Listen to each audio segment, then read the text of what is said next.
ମାଲ୍ୟବନ୍ତ ମହୋତ୍ସବ ଉପଲକ୍ଷେ ଶନିବାର ଅପରାହ୍ନରେ ସତୀଗୁଡ଼ା ଜଳଭଣ୍ଡାରରେ 12ଟି ନୌକା ଚାଳକ ଦଳକୁ ନେଇ ନୌଚାଳନା ପ୍ରତିଯୋଗିତା ଅନୁଷ୍ଠିତ ହୋଇଯାଇଛି।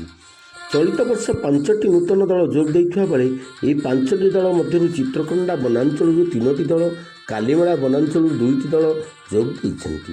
ଏହି ପ୍ରତିଯୋଗିତାରେ ସତୀଗୁଡ଼ା ମତ୍ସ୍ୟଜୀବୀ ସମବାୟ ସଂଗଠନର ସୁରିଶମାଳ ଗ୍ରାମ ପ୍ରଥମ ସ୍ଥାନ ଅଧିକାର କରିଥିବା ବେଳେ ଦ୍ୱିତୀୟ ସ୍ଥାନରେ ସିନ୍ଦିରମାଳ ଓ ତୃତୀୟ ସ୍ଥାନରେ ଚମ୍ପାଖାରୀ ଦଳ ବିଜୟ ହାସଲ କରିଥିଲେ।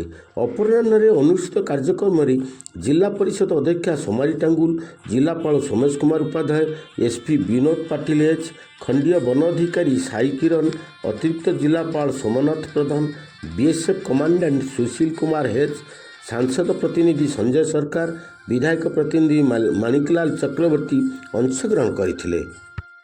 ଏହି କାର୍ଯ୍ୟକ୍ରମକୁ ଜିଲ୍ଲାପାଳ ଶ୍ରୀ ଉପାଧ୍ୟାୟ ସବୁଜ ପତାକା ଦେଖାଇ ଉଦ୍ଘାଟନ କରିଥିଲେ। SF monsoon Khemundu, SF Priyanka ମହୁକା ଓ ରେଞ୍ଜର ରମେଶ ଚନ୍ଦ୍ର ରାଉତ ପ୍ରମୁଖ କାର୍ଯ୍ୟକ୍ରମକୁ ପରିଚାଳନା କରିଥିଲେ। ବନପାଳ ମୃତ୍ୟୁଞ୍ଜୟ ସେଠୀ, ଅବସରପ୍ରାପ୍ତ ବନପାଳ ଦୁର୍ଯ୍ୟୋଧନ ପାତ୍ର ଏହି କାର୍ଯ୍ୟକ୍ରମରେ ସହଯୋଗ କରିଥିଲେ।